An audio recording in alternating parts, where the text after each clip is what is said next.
We have one final presentation in this section, and this comes from the University of Waterloo in Ontario, and it is with Truzaar, Dordi. So hi Truzaar, I see you online, great to see you, and your co-author Sebastian is in the audience, so it's great to have some local support. And I will let you introduce your topic. Again, a very interesting topic, and one that I think relates very well to the theme of the symposium. And appreciate you joining us. I'm not sure what time it is in Canada right now, but I know it won't be morning. So thank you for coming online. We appreciate it. Over to you. You have 20 minutes, and then we'll do a 5-minute discussion and a 5-minute question and answer opportunity.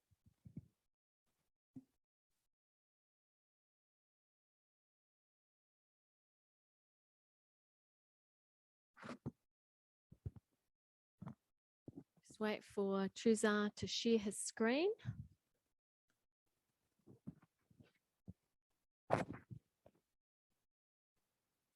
All right, we can't see your screen, Truzaar, or hear you. So we can see you.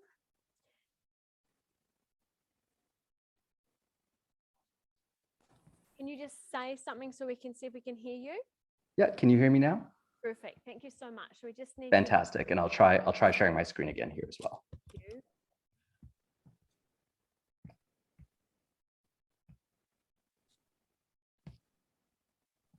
All right, how's that look on your end? Fantastic. All right, the floor is cool. Fantastic. I'll start up again. Thank you again for the introduction, Helen. It's a pleasure to join you virtually. And kia ora and good evening from Waterloo, Canada. It's approximately 6 o'clock here. My name is Truzaar Dordi. I'm a PhD candidate at the University of Waterloo. I'll be presenting the second paper of my dissertation. It's an international partnership in collaboration with Dr. Sebastian Garrigue at the University of Otago, Dr. Alan Naif at the Bank of France, and Dr. Olaf Weber at the University of Waterloo. And here we look at how 10 financial actors can accelerate the transition away from fossil fuels. The paper is currently in Revise and Resubmit with the Environmental Innovations and Societal Transitions Journal. Before we start, just a bit of context to begin. I've been studying fossil fuel divestment for over 6 years, and one of the most common rebuttals I hear, especially from investors, is that they'd rather engage with the industry. They'd rather make change from within. So I wanted to understand shareholder influence in the fossil fuel industry. Who exactly has that control, and does that control matter in influencing corporate governance? So if you're not too familiar, the Carbon Underground 200 is the top 100 coal and 100 oil and gas firms based on the size of their potential reserves. And what's unique about looking at potential reserves specifically is that it's an indication of future emissions potential. And these reserves are so large that if they were burned, we'd surpass our carbon budget 3 times over. So there's this critical need to constrain these reserves if we are to meet our climate targets. Do capital markets have a role to play in this? I'm sure we'll all agree, yes. But the role of private finance in actively constraining emissions is yet to be explored. So we ask, who own these fossil fuel firms? And we examine this question in 4 ways, through a lens of spatial finance, sensitivity to shareholder influence, centrality mechanisms by shareholder types, and by carbon exposure. And we'll discuss each of these in more detail as we present the results. What we find in this study is just 10 actors own over 50% of the Carbon Underground 200 and can thus drive a sustainable transition in the industry. And there might be precedents to do this with increased climate-related financial risks and the proliferation of net zero commitments. Shareholders may be more willing to engage with the industry in a manner that aligns with their mandates. On the flip side, we just as much argue that if they don't engage to restrict production, investors should be held accountable for financing the economic activities that contribute to climate instability.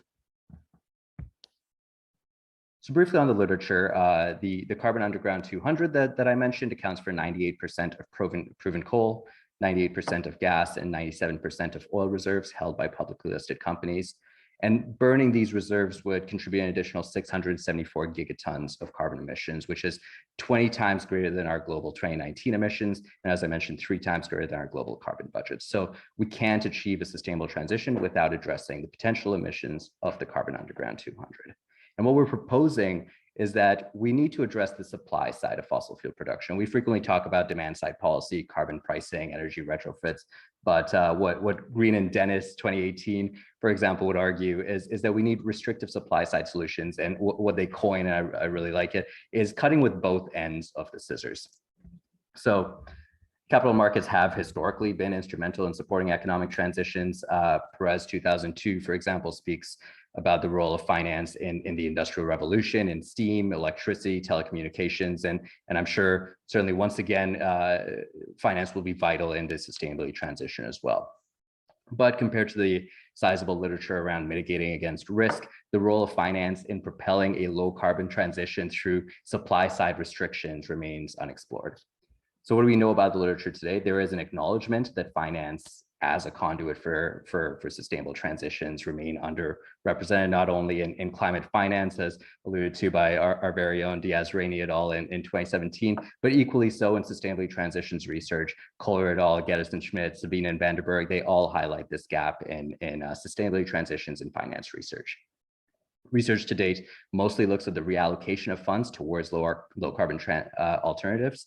But what we argue here is that as investments in fossil fuels continue to grow and arguable investments in renewables plateau, we can't overlook the incumbent investments in the fossil fuel industry. I'll note that the study doesn't actually take a position on what shareholders should do, divest, engage, nothing at all. Rather, what we're doing here is we're mapping the market structure of equity ownership to identify those with the greatest potential influence, because the decisions by these shareholders can influence future emissions potential and climate stability. All right, so our sample of firms and their associated emissions are from the Carbon Underground 200. Equity ownership was collected from Bloomberg in February 2021. Bloomberg provides ownership data for all owners with holdings greater than 0.01%. And novel to this study is that we also include indirect holdings, a second layer of ownership for select shareholders. So corporations, holding companies, trusts, venture capital funds, their shareholders may also be affected by climate-related financial risks and may also be able to influence the industry. And so through that process, we identify a total of 918 distinct direct and indirect shareholders. The method is mostly divided into two sections. The spatial analysis and network analysis, and I'll speak to each method in more detail, but broadly, the spatial component is a regional distribution typology between shares and firms. Within that, a brief discussion around the nature of carbon leakage. That's followed with a sensitivity analysis where we look at the debt to capital ratio and Herfindahl-Hirschman index. We'll talk about that as well. Following up, we present a bipartite network analysis used to sort of understand the structures and dynamics of real world networks. And we sort of conclude with this novel ranking method that we're proposing here, combining equity holdings with carbon emissions and network centrality, which is consequently used to identify those most influential shareholders in the Carbon Underground 200. So getting right into the results, beginning with that spatial distribution of ownership, it's based off work by Wojcik et al. In 2019, and the typology is presented at the bottom left there. So domestic ownership, for example, that's a domestic shareholder, a Canadian shareholder owning a Canadian firm on a Canadian stock market.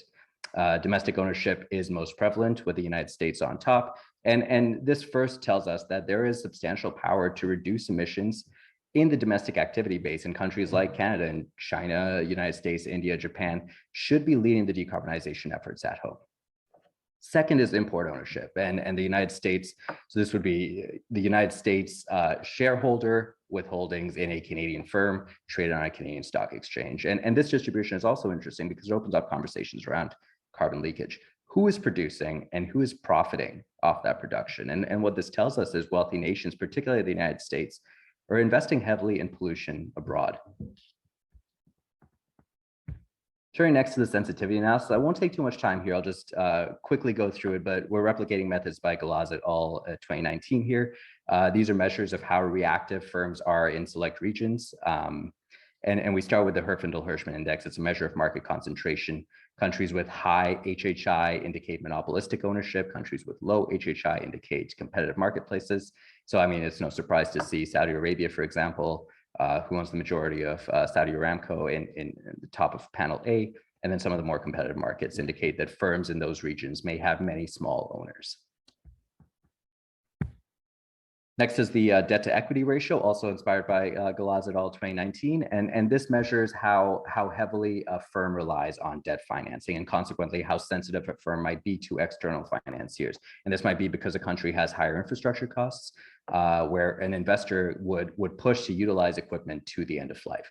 Again, this is aggregated to the regional level for this analysis, but we also do have that data at the firm level. And finally, the stepwise analysis, we're shifting away from the regions and towards the firms now. We start with this stepwise reduction in ownership. It replicates work by Carroll and Hujser in 2018 here. And three quick takeaways here. First, the vast majority of investors actually hold a relatively small proportion in any one company. Over half own less than 1% of holdings, 3/4 own less than 2%. Second is that investment advisors, we're talking the BlackRocks and Vanguards of the world, are the most prominent under the 5% range. This is the orange box we're looking at, which means that they generally own a small portion in many firms. On the flip side, governments and corporations are the most prevalent, over 10%. Those are the two blue squares we see, which means they typically own very large shares in few companies. All right, turn it over to the network portion of the analysis. And what we do here is we build a collection of bipartite networks inspired by Bajo et al. And so what bipartite networks typically are is they're two nodes, the shareholder, which are identified as the bluish gray nodes, and then the firms, the red nodes, and a directed link of ownership between the two of them. Variability between shareholder types can be measured and ranked by relative centrality scores. And in this study, we use two centrality scores, degree centrality and closeness centrality. And these scores serve as proxies of relative influence and prominence. And we'll go through each of those in a bit of detail. Degree centrality is quite straightforward. It's simply the number of edges a node had, and this can be normalized. So in social networks, you can think of this is the friend who knows everyone. So in the blue example in the center there, this would be node B, right? So B is connected with A, C, D, and E. Closeness centrality, on the other hand, evaluates how close a node is to other nodes in the network. So this is the person who brings friend groups together, right? So again, in this example, for A or C to interact with D or E, they'd have to go through B. B would have a higher closeness centrality. From the visualization of the entire network that we see on the right here, we see some nodes with low degree centralities. In the orange square, a firm with one or few shareholders. We see some deeply connected nodes with high centralities, firms with many shareholders in the green square right in the center there, and instances of high closeness centrality where shareholders link other shareholders to the larger network. And so we can break this down by ownership type. And again, we see that networks vary widely. We have in the first graph, government and sovereign wealth funds. In the orange square, Norges Bank has many small holdings in many firms. In the equity investors, the green square now, equity investors tend to have many investments, high degree centralities. And then in the blue square at the bottom, high net worth individuals on average have just holdings in just one firm on average. So we can sort of visualize this like this, and then we can also crunch the numbers for deeper comparison, and we can see what that looks like. So first off, some graphs like public, corporation, pension fund, high net worth individuals, they have low degree scores. Those are the blue squares we're looking at. Typically, they're investing in less than two firms. So you can take the case of Saudi Aramco and the Saudi Arabian government there. And the relation would be confirmed in the degree centrality measure by each shareholder as well. Higher betweenness scores in the orange squares. So this would be the public sector investors, banks. They play a bit more of an informational role in the network, and they're able to influence governments. They're able to influence the corporate governance of the industry as a whole rather than a single firm. And there might be some case here for stakeholder types with high betweenness to engage in collective action, which may be more impactful across their entire network. And again, this highlights that one, shareholder influence and the mechanisms of exerting influence differ by shareholder type. And finally, what I think is perhaps most interesting is we score and rank each shareholder using a combination of degree measure and the proportion of emissions held within the sample. I will note here that we don't allocate emissions to any one shareholders. what we do is identify which shareholders can collectively have the greatest impact through a combination of these three factors. Investment advisors, sovereign wealth funds, banks that you can see in the type column there, they have a higher degree score. They're more central to the network through numerous holdings, but lower cumulative emissions. Governments, in contrast, we can see the government of India, the Kingdom of Saudi Arabia. They often have few but larger holdings in the carbon underground 200. Emission measures are high, but their degree measures are low. And the top 10 on this list collectively own 52% of the carbon underground 200. I do want to note here that we also list up to 10 shareholders in each subsample type in our paper. So if you're interested in a more deeper examination of those, please do feel free to reach out. I'm happy to share that work. So I'll just wrap up by saying emissions constraints can be championed by a small group of shareholders. The potential influence of each shareholder will differ based on shareholder characteristics, and consequently, successful points of intervention will also differ. Interventions from an investment management firm with many small investments will look significantly different from government with few large holdings. So in this study, we identified the structures of equity holdings in the carbon underground 200, and we conclude that the decisions by these financial actors do have the potential to influence future carbon emissions and therefore climate instability. Could shareholders adopt measures to curtail fossil fuel production? Traditionally, agency theory would suggest that shareholders would really only exert influence to increase returns, not to restrict production in the fossil fuel industry. But on the flip side, as shareholders begin committing to net zero emissions, owners may be potentially more motivated to align their investments with their own carbon emission strategies. And finally, we put a call for all climate finance scholars to give greater merit to these incumbent investments. Who and how financial actors contribute to climate instability and their role in furthering carbon constraints. Thank you again, and in advance, thank you to Rui for accepting to be the discussant for this paper. I'm looking forward to your comments and your questions. All right, kia ora Truzaar. So let's give Truzaar a big thank you before we invite Rui Dai to come and discuss this paper. So you can unshare and Rui will be able to share the PowerPoint with the discussion. Wonderful. So Rui, I'm going to give you 5 minutes and then we'll have time for questions. Thank you so much and welcome to the symposium today. Kia ora. Thank you. And this is a wonderful presentation. It's very clear and cover pretty much everything in the paper. And also just saying ahead. I mean, I'm not very familiar with the journal. I mean, this paper is targeting, so I kind of provide more like from my comfortable view. I mean, but it's not. I mean, it's going to be a picture discussion. It's not going to be very tiny details. Sorry, Rui, I think there's a bit of echo on my side. Can you hear better this time? Okay, good. So I mean, just let me go because I have a few slides. So let me get into details. So the first thing I want to talk about paper is, and it's the first time. I mean, the first paper actually made to think about some side of the carbon emissions and the interrupt you for a moment. There's just a problem with an echo, and it will be to do with your sound. E-conferencing is going to help you. Yeah, just give me a second. So maybe just give me a second.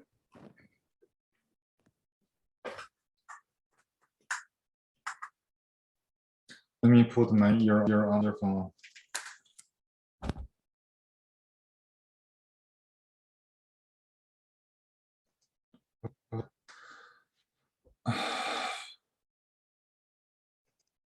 Okay, can you guys hear better now? Is there some echo? Oh, I cannot hear you guys now.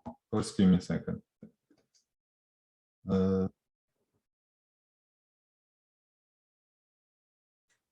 It's never happened.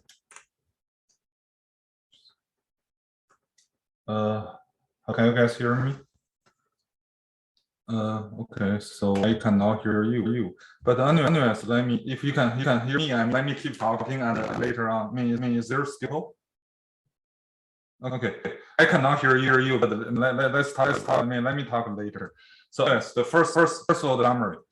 This is the first paper to make about the supply side of carbon emission. It's a very important paper. I never think about it. I never know the fact there are only small number of fossil fuel suppliers at the end. It go all the way upstream of the supply tree. There are only a few of them.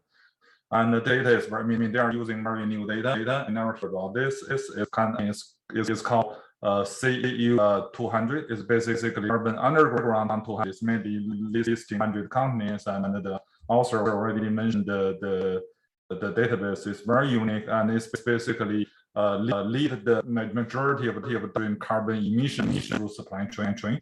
And the other one is in this, the authors brought a sociality concept from social studies, measure relative network impact of equity holders, the origin of the carbon emission merge idea.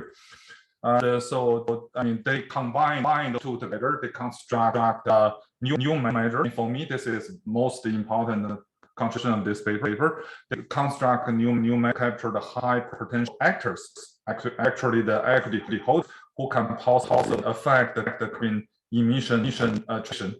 And this is the key variable I just copied from the screenshot. So this is the emission potential holding. And this is the positive measure. This is the and this is the key contribution in this paper. Okay, I have the bad guy now. Let me bring up some thought here. So the emission, the emission potential is ultimately measured by the fossil fuel. So basically, all the gas, all the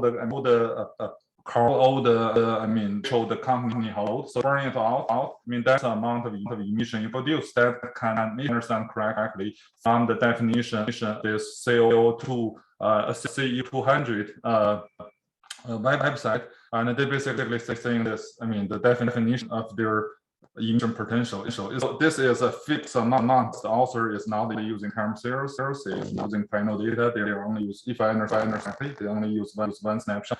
So this is basically for me, my understanding is this is kind of flat curve supply chain. Supply curve.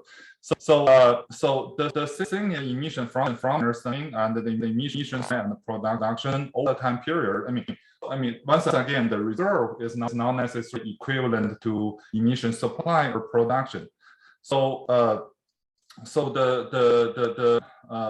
let me be quick. So I will use time. The emission supply and production period depends on firm cash flow profitability, basically the price and regulatory requirement, even political conditions.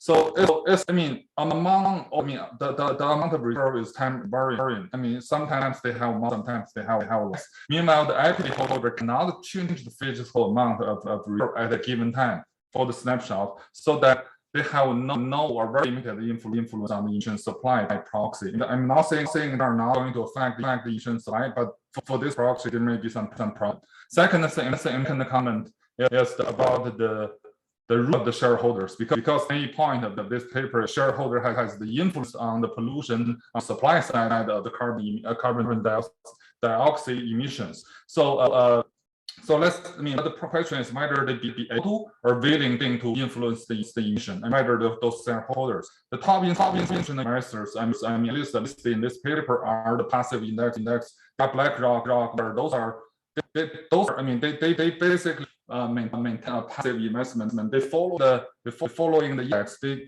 whatever index listed as their constitution. So those institutional investors for fiduciary duty is to fulfill their investment. They promise to their investors, and very limited power to change the investment policy based on their own needs. So they are important, but what they can do, the question mark.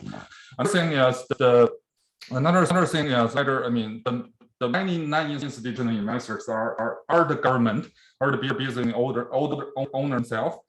So the thing is, the interest of those investors, the problem is the interest of those investors are highly aligned with those emission producers themselves. They are not the decision maker for the emission producers. So the primary influence from those investors again is through equity. I mean, from manners. That's not from equity markets, from regulatory, political trend. So I mean, it's a little bit of question mark why equity holders play a role here. But there, I mean, there are some minor comments. So the BP centrality measure is kind of mentioned, but I mean, if I understand correctly, it's not used. There, I mean, some institutional investor time, some investor maybe need some track. For example, I know there's some Chinese companies, some Indian companies. They are state-owned. I mean, companies. They are not government, but are listed as government. I know they have very close connections government, but they are indeed not. So the figure and the figure 2, I mean, the geographic analysis for me is not that. It does not fit the second part of the paper. So if the second part is more important, I recommend the author to think maybe you should read about how position is. So the HI, when finance guys mention HI, we either mention bring more details is sales, and then you need to define universe within the country or across the country, or you are using ownership to define HI. I mean, the paper didn't mention push details, but those are minor comments. Okay, that's everything. Me, I hope I didn't too long. All right, so thank you so much. Let me stop sharing, and I cannot hear about it. Let me turn off my. So Truzaar, we've got a few minutes left. I'll just see, are there any questions from the live audience for Truzaar? Oh yes, I have some questions. So Truzaar, I'm sure you can use some of that feedback to revise your study, and I'll just take you to the live questions. It was really a very good paper, like where the network dynamics has been used to identify the importance of the core groups, the financial groups. So as you have used the centrality measures to identify the network dynamics, I was just really wondering if you can really look up for the core periphery models, because that model can really help to identify the core group into that sector. So I think it's a comment like you can really look into applying that core periphery model in this network dynamics as well. It will be interesting to look into the results then. Do you have a reference for that paper? Not exactly, No? but so maybe you could send it to Truzaar. Yeah, sure. Yeah, that might be helpful. And was there one more question? Thank you. Right, David, Professor David Tripe. Yeah, just a very quick comment. Looking at your list of investors, I wondered if they were all investors or if some of them were custodians. Particularly, Joan, the one I noted in passing was BNY Mellon. They are fund managers, but they're also very big custodians. Great. So very interesting study, Truzaar, and thank you so much for your time and your presentation, and thank you to Rui for the discussion. So just in closing the session right on time, 12:15, we've been in New Zealand, we've gone to France, we've moved to... Oh, sorry, Truzaar, do you want to respond at all to any of that feedback? No, that was fantastic. Thank you so much for all the comments. I really appreciate it. Thank you. Right, let's give Truzaar one more round of applause. All right, so let me start again. So we started in New Zealand, we went to France, Holland, and then we traveled to Canada. We got discussion from US, and we had some intermittent visits back to New Zealand. So there we go. We've got a completely global community. We're doing it all in this space. So fantastic. Thank you so much this morning for everyone who's participated. And please join with us this afternoon if you have time. And again, thank you, Truzaar. What time is it in Ontario right now? It's 6:15. So I'll stay for a few more sessions. Okay, fantastic. Awesome. All right, kia ora, and see you this afternoon. Thank you.